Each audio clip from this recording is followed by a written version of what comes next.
네, 하나님 말씀 보도록 하겠습니다. 사무엘상 23장 1절부터 14절까지의 말씀입니다. 저 여러분이 한 절씩 교독하고 마지막 절은 합독하도록 하겠습니다. 사무엘상 23장 1절부터 14절까지의 말씀입니다. 교독합니다. 사람들이 다윗에게 전하여 이르되 보소서 블레셋 사람이 그일라를 쳐서 그 타작마당을 탈취하더이다 하니 이에 다윗이 여호와께 묻자와 이르되 내가 가서 이 블레셋 사람들을 치리이까 여호와께서 다윗에게 이르시되 가서 블레셋 사람을 치고 그 일라를 구원하라 하시니 다윗의 사람들이 그에게 이르되 보소서 우리가 유다에 있기도 두렵거든 하물며 그일라에 가서 블레셋 사람들의 군대를 치는 일이니까 한지라.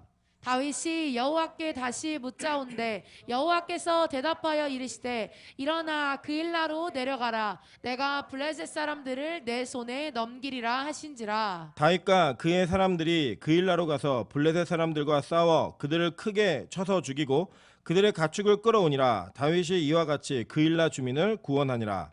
아히멜렉의 아들 아비아달이 그일라 다윗에게로 도망할 때에 손에 에봇을 가지고 내려왔더라. 다윗이 그일라에 온 것을 어떤 사람이 사울에게 알림해 사울이 이르되 하나님이 그를 내 손에 넘기셨도다. 그가 문과 문 빗장이 있는 성읍에 들어갔으니 갇혔도다. 사울이 모든 백성을 군사로 불러 모으고 그일라로 내려가서 다윗과 그의 사람들을 애워싸려 하더니 다윗은 사울이 자기를 해하려고 하는 음모를 알고 제사장 아비아달에게 이르되 에봇을 이리로 가져오라 하고 다윗이 이르되 이스라엘 하나님 여호와여 사울이 나 때문에 이 성읍을 멸하려고 그일라로 내려오기를 꾀한다 함을 주의 종이 분명히 들었나이다. 그일라 사람들이 나를 그의 손에 넘기겠나이까 주의 종이 들은 대로 사울이 내려오겠나이까 이스라엘의 하나님 여호와여 원하건대 주의 종에게 일러 주옵소서 하니 여호와께서 이르시되 그가 내려오리라 하신지라. 다윗이 이르되 그일라 사람들이 나와 내 사람들을 사울의 손에 넘기겠나이까 하니 여호와께서 이르시되 그들이 너를 넘기리라 하신지라. 다윗과 그의 사람 600명 가량이 일어나 그일라를 떠나서 갈 수 있는 곳으로 갔더니 다윗이 그일라에서 피한 것을 어떤 사람이 사울에게 말하매 사울이 가기를 그치니라. 다윗이 광야의 요새에도 있었고 또 십광야 산골에도 머물렀으므로 사울이 매일 찾되 하나님이 그를 그의 손에 넘기지 아니하시니라. 아멘. 우리 주변에 있는 분들에게 이렇게 한번 인사하도록 하겠습니다. 당신 없었으면 매일 예배 어떻게 드렸을지 참 걱정입니다. 네, 우리가 이제 같이 예배할 수 있는 사람이 있다라는 게 참 감사한 거거든요. 그러니까 아무리 힘든 일도 같이 할 수 있다라는 그 동역자들이 있으면 우리가 그 짐을 좀 더 덜 수 있고요. 심리적으로도 더 안정될 수 있다라고 저는 생각합니다. 사실 이 매일 예배 사명이 쉬운 게 아니거든요. 여러분 이제 여러분은 아까 누가 그러더라고요. 제가 2주밖에 안 됐다 그랬더니 아직 2주밖에 안 됐냐고 한 1년 한 느낌인데 2주밖에 안 됐냐고 그래서 저는 이제 평생을 그렇게 예배 드리시는 분들을 봤잖아요. 이렇게 보면은 이게 진짜 시험도 많이 되고요. 그 우리가 어느 단계 이전까지 올라서기까지는 궤도 위로 올라가기까지는 참 어려운 마음들이 참 많이 듭니다. 그때마다 우리 옆에 계신 분들 또 앞뒤에 계신 분들 때문에 우리가 다시 이 길을 걸을 수 있는 힘이 생기고 함께 갈 수 있는 은혜가 우리에게 있다는 것을 기억하시면서 우리 동역자들을 귀하게 여기셨으면 좋겠습니다. 우리 앞뒤로 다시 한번 인사하겠습니다. 당신 때문에 끝까지 갈 수 있을 것 같습니다. 네, 오늘은 사무엘상 23장 1절부터 14절까지의 말씀을 가지고 어려울 때가 진짜다라는 제목으로 하나님 말씀 증거하도록 하겠습니다. 오늘 이 장면을 보면 다윗의 이야기가 쭉 지난주 목요일이죠? 목요일에서 쭉 기억되고 있고 또 계속 진행되고 있는데 이 그일라라고 하는 그 이름 자체의 뜻이 뭐냐면 에워싸이다 뭐 이런 뜻이에요. 에워싸임, 뭐 둘러싸임 이런 뜻이에요. 그러니까 아마도 그 이제 왜 보통 우리 어르신들 기억하시겠지만 동네마다 마을 이름 중에 뱀골이 있어요. 그죠? 그 왜 그렇죠? 뱀이 많이 나와갖고 뱀골이라고 부르는 것처럼 이 그일라라고 하는 지역 자체도 이렇게 폐쇄되어진 지역이었던 것 같아요. 그래서 여기에 들어가면 갇혀갖고 못 나오는 천의 요새이기도 하지만 사방이 좀 막혀있는 이런 위치였던 것 같아요. 더군다나 지금 이 상황을 보면요. 지금 사람들이 다윗에게 소식을 전하는데 무슨 소식을 전하고 있냐면 블레셋 사람들이 이 그일라를 치고 있다. 이 소식을 전해요. 그런데 이거를 사실은요. 여러분 잘 생각해 보세요. 그일라에 블레셋이 쳐들어오면 원래 이거 누가 지켜야 되는 거예요? 그 나라의 왕이 지켜야죠. 왕 왜 세웠어요? 지키라고 우리 보호해주고 우리와 같이 생사 운명을 같이 하자라는 마음으로 이 왕을 세운 건데 지금 여기 보면요. 이 사울은 뭐 하고 있냐면 다윗을 쫓는데 자기 에너지를 다 쏟고 있어요. 반면에 지금 도망 다니고 있는 다윗이 왕이 해야 될 일을 하고 있는 거예요. 여러분 그렇다면 얼마나 다윗이 억울했겠어요. 다윗이 예를 들어서 왕이라는 칭호를 얻어서 자기가 왕의 위치에서 이 일을 한다 그러면 당연히 해야 될 일인데 자기는 원래 안 해도 되는 일이에요. 자기는 할 필요도 없고 하지 않아도 되는 일이고 오히려 이 일은 누가 해야 되냐? 왕이었던 사울이 해야 되는 일인데 이 사울이 이 일을 하지 않기 때문에 사람들이 구원을 누구에게 요청해요? 다윗에게 요청하고 있다는 거예요. 여러분 가끔 우리가 삶을 살다 보면요. 내 코가 석자여서 정말 나도 지금 나를 건사하기 힘든 상황 속에 누군가 내가 할 일이 아님에도 불구하고 나에게 부탁을 할 때가 있어요. 그때 여러분 이거 느끼는 감정이 뭐냐면 이거 부당하다라는 걸 느껴요. 그러니까 예를 들면 회사에서 자기 업무가 아닌데 자기에게 그 업무가 막 돌아오면 화가 나요, 안 나요? 나죠. 그죠? 그 얘기하고 있는 그 상사의 입을 막아버리고 싶고, 그죠? 머리털 다 뽑아버리고 싶은 마음이 우리 안에 있다 없다? 있어요. 더군다나 내 뒤로 돌아보면 내일은 산더미 같은 거예요. 산더미. 그러니 나에게 무슨 일을 던졌을 때 그 일이 내 일처럼 여겨지는 건 진짜 쉽지 않은 거예요. 오늘 다윗이 뭐라고 얘기하냐면 야 우리가 가서 그러니까 다윗이 이 얘기 듣고요. 다른 얘기하지 않고 기도해요. 기도하면 하나님께 묻습니다. 뭐라고 묻냐면 다윗이 여호와께 묻자되 내가 가서 이 블레셋 사람들 치리이까. 여러분 이 기도를 하는 이유는 뭘까요? 그러니까 다윗이 이런 거예요. 순종할 마음이 있기 때문에 기도를 하는 거예요, 여러분. 기도는요, 여러분 우리가 보통 그 샤머니즘, 한국 고유의 기도 문화에 영향을 받아갖고 기도는 하나님의 마음을 바꾸거나 내가 원하는 것들을 이루는 것들로 우리가 기도를 보통 생각하잖아요. 성경에 말하는 기도는 그게 아니고요. 성경에 말하는 기도는 하나님과의 대화를 통하여 하나님이 원하시는 것이 내 안에 이루어지는 것들을 순종해가는 것들을 전제로 하는 거예요.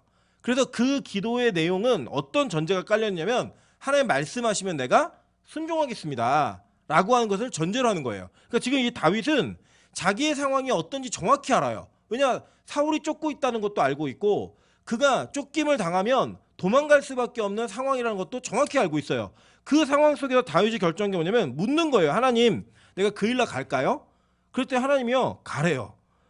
그래 이걸 또 이게 묻고 이게 응답받았고 얘기를 한 거예요. 내가 응답받았어. 그 일로 가래. 이랬더니 함께했던 동료들이 뭐라고 얘기하냐면 지금 우리가 유다에서 도망 다니기도 바빠 죽겠는데 무슨 남을 도와요 지금. 정신 차리세요 지금. 여기 다윗님 지금 이게 지금 상황 파악이 안 되는 것 같은데 당신 코가 석자예요 지금. 우리가 죽게 생겼는데 누굴 도와요? 이거를 지금 사람들이 얘기하는 거예요. 그랬더니 다윗이 다시 물어요. 자 여기에는 다윗의 갈등이 있었을까요 없었을까요? 있었죠. 여러분 한번 생각해보세요. 여러분 뭘 먹어도요 메뉴에 확신 있게 뭘 정했어요. 나 오늘 짜장면 먹는다. 정하면 옆에서 짬뽕이 맛있다고 아무리 얘기해도 우리 흔들린다 안 흔들린다? 안 흔들려요. 근데 다윗이 왜 물었을까요? 에? 자기도 어려운 거예요 마음이. 하나님께 응답은 받았지만 사람들이 얘기하니까 마음이 어려우니까 또 묻는 거예요. 근데 우리는 어떡하죠? 그래 뭘 도와. 그러니까 사람들 얘기를 듣고 우리 누구에게 순종해요? 사람에게 순종한다는 거예요. 그래서 여러분 보통 사람들이 뭐 고민이 있어요. 상담하고 싶어요. 이런 얘기를 하면 대부분 마음의 기저에는 뭐가 깔려 있냐면 나는 A라는 답이 있는데 이 답이 맞다고 얘기해 주세요. 라고 하는 전제가 깔려 있어요. 그래서 이제 그런 마음이 있는 분들하고 저는 대화를 길게 안 합니다. 왜냐면 답이 정해져 있기 때문에 안 된다 그러면 마음이 상해요, 안 상해요? 상해요. 그 제가 이제 저는 청년 사역을 주로 많이 했으니까 청년들이 둘이 만나갖고 사귀기로 결정하고 오는 애들이 있어요. 걔네들이 물어요. 목사님 저희 이제 사겨요. 이렇게 얘기하면 저는 한마디도 하지 않고 오 그래 잘했다. 잘 됐네. 너네 잘 어울려. 축하한다. 이렇게 얘기하고 끝내요. 왜냐? 거기에다 대고 야 너네들은 안 돼. 너네들을 만나면 이거 하나님의 진노가 임해. 뭐 이렇게 얘기하면 얘네 둘 중에 하나는 상처받고 목사에 대한 분노심과 설교를 듣지 못하는 마음이 생기거든요. 왜냐? 결정한 것에 대해서는 반드시 자기가 답에 대해서 건드는 거 싫어해요. 그래서 아예 그 전제를 예를 들어 이런 겁니다. 우리가 하나님 앞에 나아갈 때 기도의 자리에 나아갈 때는 백지여야 해요. 백지. 예, 내가 혹시 마음이 좀 불안하고 확신이 안 든다 그러면 그걸 다시 한번 묻는 일이 있더라도 백지의 마음으로 주님 앞에 나아가야 되는 거예요. 그래야 하나님과의 온전한 교통과 원하시는 것이 무엇인지를 알 수 있다라는 거예요. 그래가지고요, 이 다윗과 그의 신하들, 그의 부하들이 그일라로 가갖고 블레셋이랑 싸워서 이깁니다. 그리고 블레셋 주민들을 구원했어요. 이 구원의 역사가 이루어지는데 그 구원에겐 그 순종과 하나님의 명령에 따름은 보너스가 있다 없다? 있어요. 그리고 뭘 보너스를 얻었어요? 보니까 5절 보세요. 다윗과 그의 사람들이 그일라로 가서 블레셋 사람들과 싸워 그들을 크게 쳐서 죽이고 그들의 가축을 끌어오니라. 다윗이 이와 같이 그일라 주민을 구원하니라 라고 이야기해요. 그죠? 그러니까 뭐가 생겼어요? 가축이 생겼어요. 가축이. 여러분 지금도 우리가 이 시대에도 소 한 마리 이거 굉장히 큰 자산인 것처럼 이 당시에 가축이 생겼다라고 하는 건요, 어마어마한 자산의 증식이 있었던 거예요. 순종을 했더니. 자, 그랬더니 여기 이제 이 말을 하고 6절에 보면 아히멜렉의 아들 아비아달이 그일라 다윗에게로 도망할 때 손에 에봇을 가지고 내려왔더라라고 얘기합니다. 자, 여기서 우리가 뭔가 좀 살펴봐야겠죠. 자, 지금 이미 다윗은 하나님께 묻고 있는 인생을 살았어요. 묻고 있는 인생을 살았는데 지금 이 전장에 우리 지난주에 배우신 것처럼 사울이 제사장들을 다 죽이죠. 죽였을 때 아비아달이 에봇을 가지고 다윗에게 도망갔어요. 그 도망간 것은 그냥 피했다라는 의미 이상의 의미가 있습니다. 왜냐? 이 에봇의 가운데 보석 흉판 안에는 우림과 둠밈이라고 하는 하나님의 뜻을 묻는 도구가 있었어요. 제비뽑기 도구가. 그래서 이것이 어떤 것이 강하고 강하지 않느냐 이런 것들을 질문했을 때 답은 이 우림과 둠밈을 통해서 왔습니다. 지금 이 시대는 성령을 통해서 왔지만 구약 시대에는 그렇게 왔어요. 그러니까 지금 여러분 A 남자 B 남자 이름 써놓고 뽑아가지고 이거 내 남편이다 이렇게 얘기하시면 안 돼요. 우리 이제 성령의 감동이 있는 하나님의 은혜가 있기 때문에 그 감동대로의 답이 있는 거지 제비뽑기로 있는 게 아니에요. 근데 이 제비를 뽑아갖고 그 제비를 뽑음의 결과는 하나님과의 소통이었다고요. 그 공식적 소통 라인이 지금 다윗에게 옮겨져 온 거예요. 근데 이때가 어느 때냐? 제일 어려울 때인 거예요. 여러분 아주 재밌는 게 뭐냐면 다윗의 도피 생활이 총 10년입니다. 10년인데 오늘 이게 성경을 보시면 이게 19장에서 22장까지가 약 3년이에요. 그리고 오늘 보시는 23장부터 26장까지가 약 3년이에요. 2기예요. 고난 2기. 그리고 마지막 고난 3기는 언제냐면 27장부터 사무엘하 1장까지 블레셋에 20살 때 그때가 이제 3기의 인생을 사는 거예요. 그래서 1기 3년, 2기 3년, 3기 4년 이렇게 해서 총 10년을 도망 다니는데 여러분 제일 어려울 때가 언제냐면 중간쯤 갔을 때 중간쯤 이 다윗에게 있었던 이 2기의 삶은요 되게 어려운 삶이에요. 왜냐 사실 이 3기 마지막 3기에는 블레셋 땅으로 넘어가가지고 그나마 거짓말은 했지만 몸은 좀 편해요. 자기 지역이 있었고 자기가 머무를 수 있는 곳이 있었어요. 근데 이 2기 때는요 거처 없이 계속 도망 다녀야 돼요. 왜냐 여기 유다 경내고 사울이 쫓아다니는 시기이기 때문에 도망 다니지 않으면 살 수 없는 그런 시기를 겪는 거예요.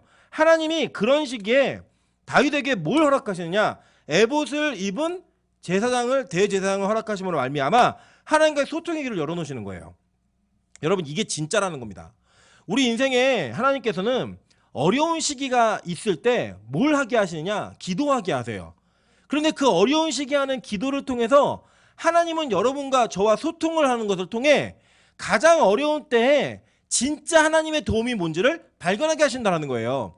여러분 그게 하나님께서 다윗을 훈련시킨 인생의 여정의 가장 중요한 핵심 포인트라는 겁니다.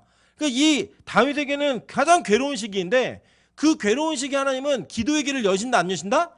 여신다는 거예요. 여시고 심지어는 그가 그 어려운 상황 가운데 다른 이들을 도울 수 있는 일을 하게 하시는데 내일도 아니에요. 심지어는 여러분 제가 오늘도 이제 그 약국 가갖고 약을 막 많이 갖고 왔거든요. 갖고 오면서 어떤 생각이 들었냐면 아주 이런 일을 큰 교회들이 좀 하지 이런 생각이 들더라고요. 제 마음에. 왜냐 이제 우리 교회 재정도 이렇게 막 차고 넘치는 재정은 아니잖아요. 교회 재정이.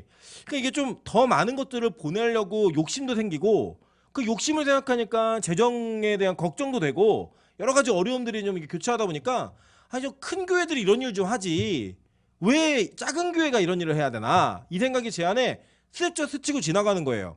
그러고 나니까 되게 섭섭한 거예요. 큰 교회는 뭐 어떤 여러분 대형 교회들은 어마어마한데 옛날에 한번 어느 대형 교회가 그 도둑놈들이 주일날 양복 입고 와가지고 직원인 것처럼 교회 헌금함을 다 가지고 왔거든요. 대형 교회인데 근데 그 액수가 한부 예배가 4천만 원이에요.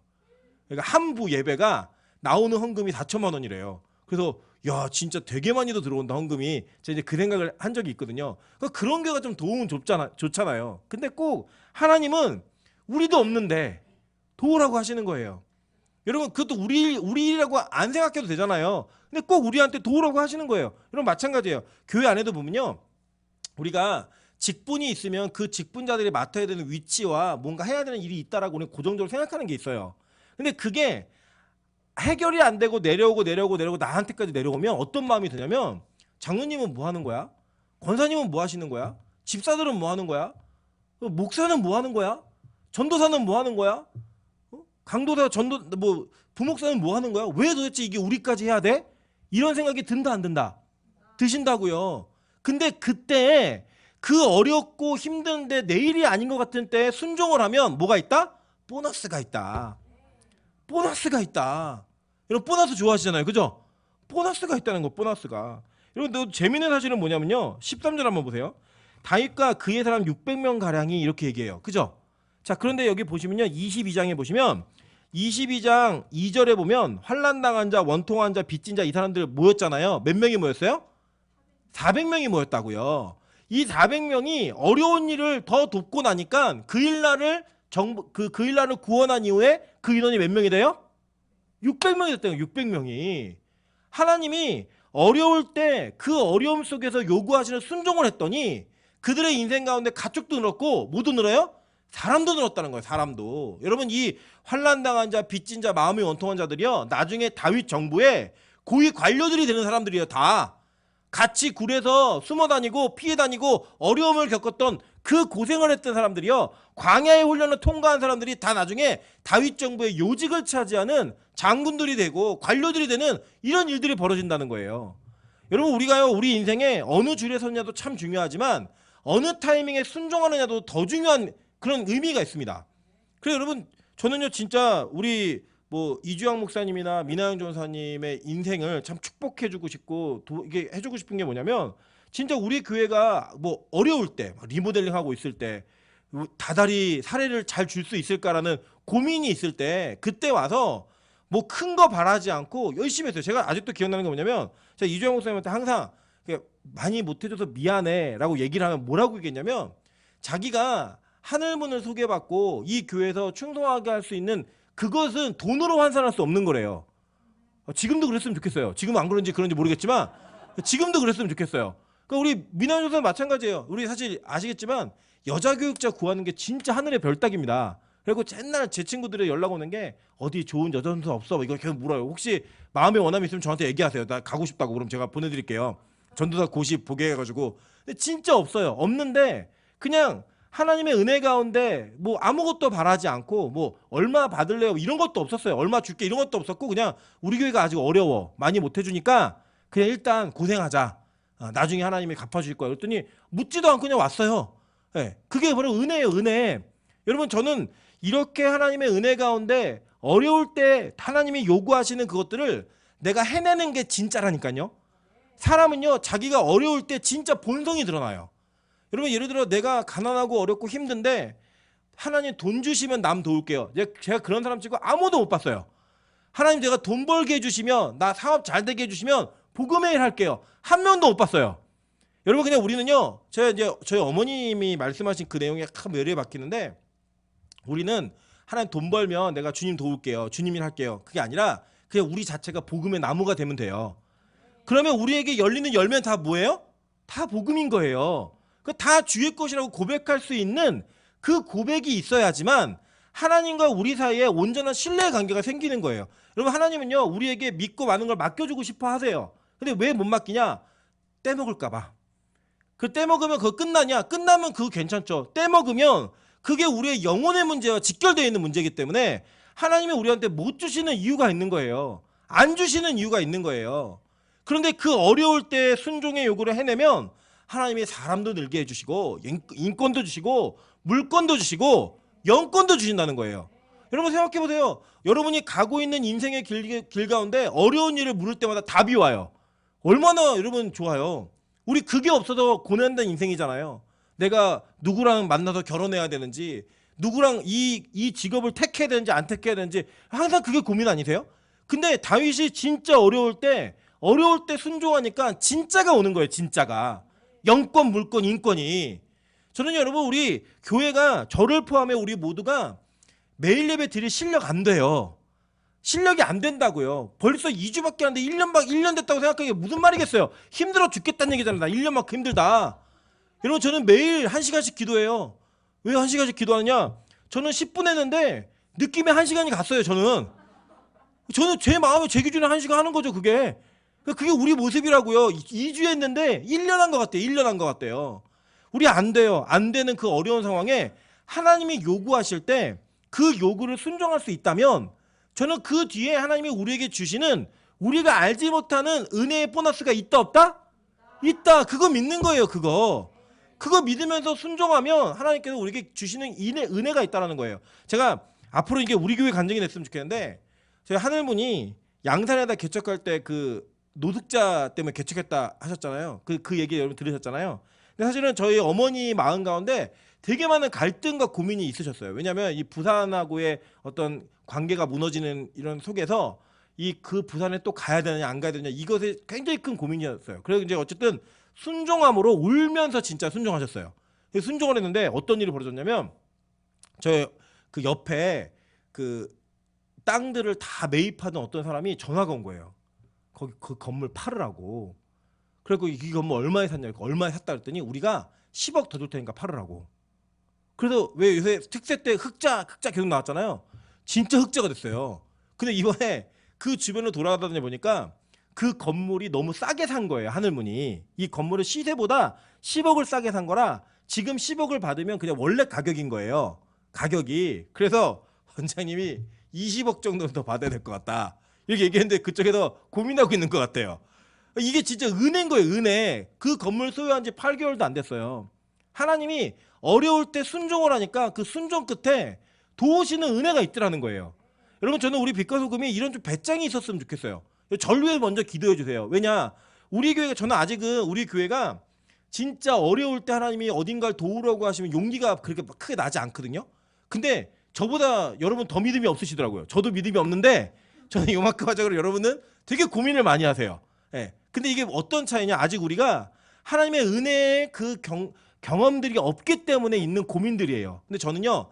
나중에 반드시 하나님이 그 통로를 열어 가실 때 많은 은혜를 경험하게 하실 걸 믿어요. 자꾸 내보내고 베풀었는데 더 채우시는 하나님. 우리의 기대했던 것 이상으로 우리에게 부으시는 그 하나님을 경험하잖아요. 그럼 재미가 있는 거예요. 어떤 재미? 다음엔 뭘까? 하나님이 이렇게 순종을 요구하시고 희생을 요구하시고 헌신을 요구하실 때 그 요구 끝에 있는 하나님의 보너스가 뭘까? 그 기대감이 있는 교회가 되었으면 좋겠다는 거예요. 여러분 저는 성도들 사람들도 다 마찬가지로 생각합니다. 여러분의 가정 가운데 가끔 우리 하나님이 내가 이제 가지고 있는 어떤 경제적 상황이나 시간적 상황이나 이런 모든 것들을 고려했을 때 요거 이상은 안 된다고 생각하는 선들이 다 있으세요. 시간이든 건강이든 물질이든. 근데 그걸 하나님이 요구할 때가 있다 없다? 있다. 그러니까 저희 아내가 가끔씩 화가 나면 뭐라 하냐면 하나님 변태 같다 그래요. 꼭 그렇게 어려운 상황에 몰아넣고 그 어려운 상황에서 은혜를 주시는 그 하나님. 어제도 이제 저하고 저희 아내하고 용성이하고 이렇게 같이 가다가 용성이 자기 이제 힘든 얘기 쭉 하니까 용성아 근데 너 그렇게 안 힘들었으면 하늘문에서 살면서 예배 드렸겠니? 절대 아니래요. 자기는 절대 그런 사람이 아니래요. 그러면서 지금 이 고난과 어려움이 하나님 주시는 은혜의 통로다라고 얘기했더니 저희 아내가 뒤에서 그래 하나님은 변태야 이렇게 얘기하시더라고요. 꼭 어려운 상황에 몰아넣고 그 어려운 상황에서의 순종을 요구하신 이후에 그 순종 뒤에 하나님께서 준비해 놓으신 열매를 싹 꺼내시는 거예요. 여러분 지금 어려우십니까? 하나님이요 여러분에게 무언가를 예비해 놓으신 가장 절호의 순간이에요. 이제 남은 거예요. 끝. 요거만 넘어서면 있다 없다? 있다. 근데 내가 여길 넘어서기 쉽다 안 쉽다? 어려워요. 그래서 누가 있냐? 옆에 계신 분들이 있는 거예요. 여러분 우리는요 사실 우리를 객관적으로 보는 게 너무 힘들어요. 너무 힘들어서 우리 자신은 나는 요만큼까지가 내 최선이야 라고 얘기하는데 옆에서 보면 그게 최선이다 아니다. 아닌 경우가 되게 많아요. 그래서 옆에서 자꾸 얘기해 주는 거예요. 사람이 참 웃긴 게 뭐냐면 제가 금식을 해보니까 금식을 안 한 분들이 금식 끝난 사람한테 보식 잘해야 된다고 뭐 먹어라 먹지 말아라 그 얘기를 계속해요. 그래서 제가 나중에 화가 나면 너 해봤어 금식? 이렇게 물어봐요. 제가 안 해봤대요. 그럼 말하지 마 얘기하는데 그 말이 저를 지켜주는 거예요. 그 말이 상대를 지키는 거라고. 해봤으니까 말할 수 있는 게 아니고 우리가 객관적일 수 있을 때 지금 금식 끝난 사람은 먹는 거에 객관적이 아니에요. 아니에요. 이건 절대적 주관적. 이거 안 먹으면 죽을 것 같아요. 그런데 안 먹어도 제가 보면 살아요. 옛날에 우리 이주영 목사님 5일 금식하고 자기 죽는데요 지금. 그 죽는다 그러더니 토레타 그거 하나 마시더니 눈이 밝아지고 살아났어요. 예, 그거 하나 먹었다고 할 정도면 여러분 이게 아시겠죠? 어느 정도인지.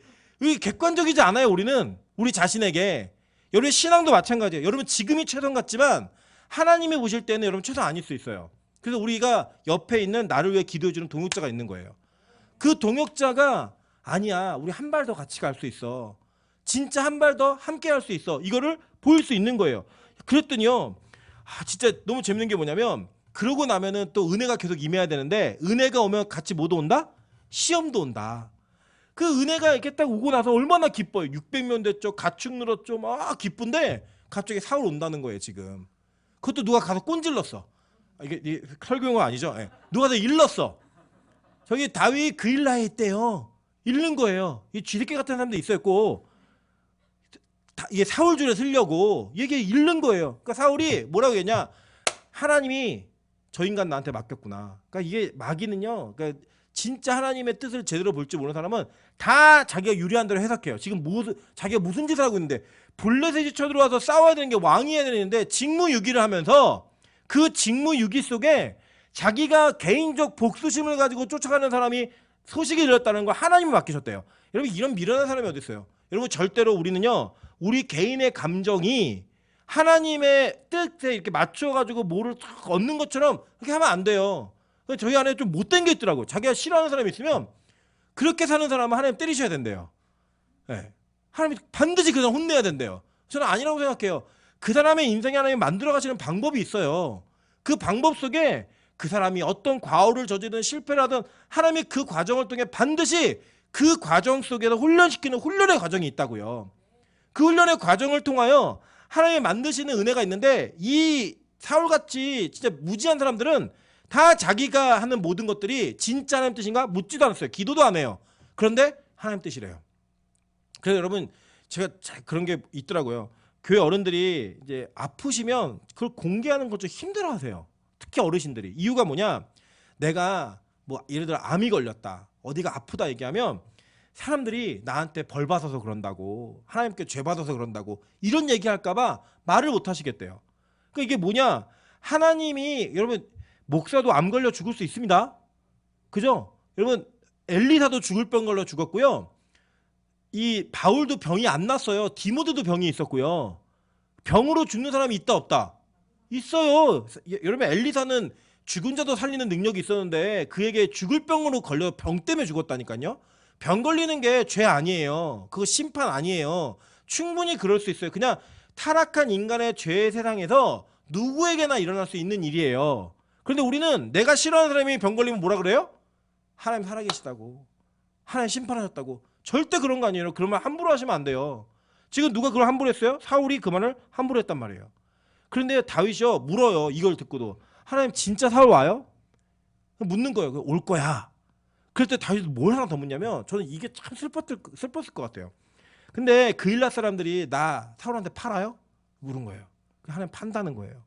여러분 같으면 어떻겠어요? 내가 진짜 어려울 때 내가 그 어려움 속에 고통과 고난을 무릅쓰고 누군가를 도왔는데 그 사람이 배신할 거라고 하는 확실한 응답이 왔다. 그럼 어떻게 하실 것 같아요? 제가 다윗이었으면 야 그일라 애들 다 끌어내. 다 끌어내서 엎드려 뻗쳐해. 그리고 제가 반드시 보복을 하고 갔을 것 같아요. 그래서 전 다윗이 안 되는 거예요. 네. 여러분 요셉이 그 총리가 된 다음에 야 군대 보내서 형들 잡아와. 내가 한 놈씩 다 해결할게. 이런 마음이었다면 하나님은 요셉 축복 안 했을 것 같아요. 여러분 하나님은요 우리 인생 가운데 어려운 사람을 도울 때 그 사람에게 뭘 바라지 말라는 것이 확실해요. 내 식물을 던지는데 어디에 던지냐? 바다에 던지래요. 그건 무슨 의미냐면 진짜 바다에 갖다 던지라는 게 아니라 돌아오지 않는 곳에 던지라는 거예요. 야 내가 너한테 이만큼 도와줬으니까 너 나 배신하면 안 돼. 너 내가 이만큼 해줬으니까 나한테 절대로 충성해야 하고 끝까지 같이 가야 돼. 이런 마음이 있으신 분은요 오늘로 그거 지우세요. 왜냐? 인간은 믿으면 안 되는 존재라고 성경은 말해요. 그 누굴 믿느냐? 그 사람 속에 역사하시는 하나님을 믿는 거예요. 그래서 여러분, 누군가가 자신을 배신할 것 때문에 마음을 움츠리지도 마세요. 그냥 내가 있는 상황에 누군가를 도와야 되면 최선을 다하세요. 근데 그 최선을 다한 대상이 나를 배신할 수도 있다라고 하는 그 전제를 반드시 갖고 계세요. 그래야 상처를 안 받아요. 근데 너 배신할 거니까 난 너 안 도와줄 거야. 이건 안 돼요. 그러니까 돕는 거예요. 최선을 다해서. 왜냐? 그건 누구에게 쌓이는 거냐면 하나님께 포인트가 쌓이는 거예요. 하나님하고의 관계 속에 해결하는 거예요. 그리고 여러분, 사람 의지하지도 마세요. 우리 인간은 다 배신할 수 있어요. 다. 여러분 솔직히 한번 생각해 보세요. 여러분 각자 개개인에게 어떠한 거부할 수 없는 좋은 조건의 그런 제시들이 자꾸 있다. 그러면 교회 떠나실 것 같아요? 안 떠나실 것 같아요? 다른 교회로? 다른 교회 오면은 뭐 시켜줄게. 다른 교회 오면 뭐 해줄게. 여러분 그런 마음이 드실 것 같아요? 안 드실 것 같아요? 안 드실 것 같아요? 그러나 그건 대봐야 하는 거예요. 그죠? 모르는 일이에요. 우리는 우리의 인간을 믿으면 안 돼요. 그런데 그 안에 역사에서 하나님을 믿는 거예요. 다윗이요, 그것 때문에 실망하지 않아요. 여러분 생각해 보세요. 예수님은 자기 제자가 자기를 팔 줄 아시고 3년 반을 데리고 다니셨다니까요. 그러면 차별했을까요? 차별도 안 했어요. 오히려 가룟 유다에게 돈을 맡겼고요. 그 가룟 유다가 처음부터 마귀 새끼라는 걸 알고 있었음에도 불구하고 끝까지 예수님은 자기 사람을 사랑하셨어요. 그 사랑하시는 영역 속에 그 예정 속에서 배제되어진 가룟 유다가 있었지만 예수님은 그것 때문에 제자들 먹을 때 야 넌 2개 먹고 너 하나 먹어 이렇게 얘기도 안 했어요. 똑같이 대하셨다고요. 똑같이. 그러나 이 가룟 유다의 배신은 예정돼 있어요? 안 돼 있어요? 돼 있다고요. 그런데 그것 때문에 아파하거나 슬퍼하지 않으셨어요. 그냥 그것을 하나님 뜻으로 받아들인 거예요. 그래서 여러분 우리는요 누군가를 도울 때 최선을 다해서 도우셔야 돼요. 대가를 바라지 마세요. 누군가에게 무엇을 제공해주고 빌려줬을 때에도 그것이 반드시 돌아올 거라는 생각도 하지 마세요. 그냥 내가 하나님 앞에 한 걸로 끝. 그리고 그 이후에는 오면 감사한 거고 아니어도 괜찮아. 왜냐? 나는 이 땅에 심은 게 아니라 하나님께 심은 거니까. 그거를 믿음을 갖고 있어야지만 그 일들이 일어나는 거예요. 그래서 다윗이 도망가면서요 그 일에게 보복하지 않아요. 복수하지 않아요. 자, 그러고 난 다음에 이렇게 유다의 광야 생활을 하면서 지은 시가 시편 63편이에요. 자, 우리가 시편 63편 한번 보도록 하겠습니다. 여러분 오늘 읽으실 거예요. 시편 63편은. 시편 63편은 우리 찬양으로도 만들어져 있기 때문에 오늘 설교 끝나고 찬양 부를 건데 굉장히 유명한 찬양입니다. 제가 읽어드릴게요. 같이 읽을까요? 시작. 하나님이여 주는 나의 하나님이시라. 내가 간절히 주를 찾되 물이 없어 마르고 황폐한 땅에서 내 영혼이 주를 갈망하며 내 육체가 주를 앙무하나이다. 내가 주의 권능과 영광을 보기 위하여 이와 같이 성소에서 주를 바라보았나이다. 주의 인자하심이 생명보다 나음으로 내 입술이 주를 찬양할 것이라. 이러므로 나의 평생에 주를 송축하며 주의 이름으로 말미암아 나의 손을 들리이다. 자, 여기 보시면 지금 다윗이 집중을 누구에게만 하고 있어요? 하나님께만 하고 있다는 거예요. 하나님께만. 그 그일라의 배신이 예언되어지고 예고되어졌을 때 그는 거기에 실망해서 막 낙심하지 아니하고 나와가지고 누구만 바라봐요? 하나님만 바라보는 거예요. 광야 생활하면서. 여러분 어려울 때 그 신앙의 고백이 진짜고요. 어려울 때 만나주시는 그 하나님의 능력이 진짜라고요. 그러니까 그 어려움이 여러분에게 낙심이나 여러분에게 좌절을 주거나 낭망하는 그런 걸림돌이 되면 안 되고 오히려 와 내가 진짜가 될 수 있겠구나. 거기에서 내 믿음이 나타나면 그 무슨 믿음이에요? 진짜 믿음이라고요. 거기에서 하나님의 도우심이 있으면 그 어떤 도우심이에요? 진짜 도우심이라고요. 거기서 만난 그 하나님은요 진짜 하나님이시라는 거예요.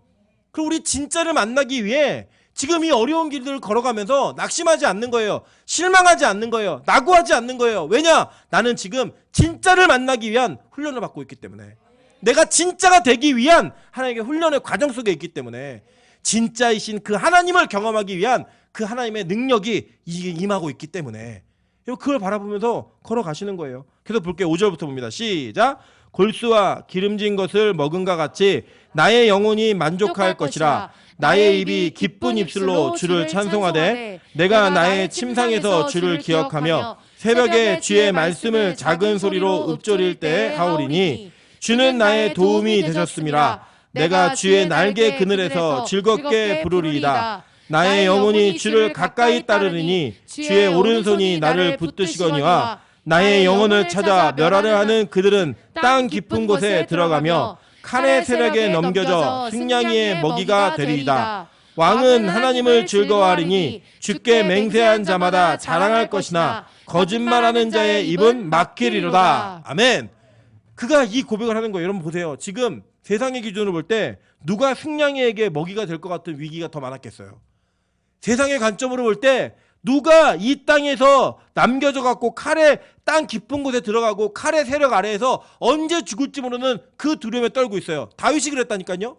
그런데 그 다윗은 오히려 그 광야에서 그 어려움 속에 그 배신의 환경 속에 하나님의 진짜를 경험하고 나니까 자기의 진짜 믿음을 확인하고 나니까 이제는 자기를 쫓는 자들이 땅 속에 들어가는 자들이고 자기를 쫓는 무리가 칼 아래에서 승냥이의 먹이가 될 자들이고 이 땅에서 버림받는 자들로 보여지는 거예요.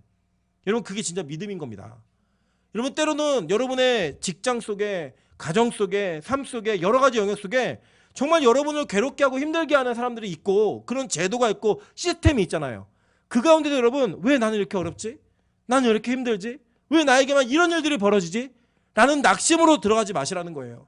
왜냐? 하나님은 지금 진짜를 만들기 위한 진짜 은혜를 경험하기 위한 하나님의 가장 큰 축복의 선물을 여러분에게 허락하고 계신 중이라는 거예요. 그 허락에 그 고난을 통과하고 나면 이 세상이 다르게 보이는 거예요. 옛날에 내가 쫓겨다니는 자였는데 하나님을 만나고 나니까 와 내가 진짜고 쟤가 가짜네. 하나님의 은혜를 경험하고 하나님께 집중하고 나니까 내가 죽을 자가 아니라 저들이 죽을 자들이네. 내가 괴로운 자가 아니라 저들이 괴로운 자들이네. 이렇게 우리의 시각이 바뀌어진다는 거예요. 여러분 제가 보니까요. 기도 아무리 열심히 해도 세상 잘 안 바뀌어요. 세상 안 바뀌더라고요. 근데 뭐가 바뀌느냐? 기도 열심히 하니까 제가 바뀌어요. 제 눈이 바뀌어요. 제가 바라보는 시각과 해석하는 관점이 바뀌는 거예요. 그게 은혜인 거예요. 그게 변화인 거예요. 지금 하나님은 다윗에게 그 훈련을 시키고 계신 거예요. 그 시키는 훈련을 통하여 다윗은 진짜 왕이 되었을 때도 하나님만을 바라볼 수 있는 아주 견고하고 분명한 믿음, 진짜 믿음 위에 거하게 됐다라고 하는 겁니다. 진짜 하나님을 경험하게 됐다라는 거예요. 여러분 부럽지 않으세요? 저는 가끔 뭐가 부럽냐면요. 성경에 있는 인물들이 진짜 하나님을 만났잖아요. 진짜 예수님을 경험했잖아요. 그러니까 진짜처럼 살아요. 근데 저는 그 진짜의 삶을 글로 만나고 가르치고 있고 외치고 있는데 가끔 제 안에는 그 진짜가 아닌 가짜의 모습이 너무 많을 때가 있어요. 그들의 모습이 너무 부럽긴 한데 내가 그 삶을 못 따라가는 그 격차가 너무 커서 너무 힘들 때가 있어요. 그때마다 제가 기도하면서 하나님 앞에 간구하는 게 뭐냐면 하나님 나도 진짜 하나님을 좀 만나게 해주세요. 진짜 예수 그리스도를 좀 경험하게 해주세요.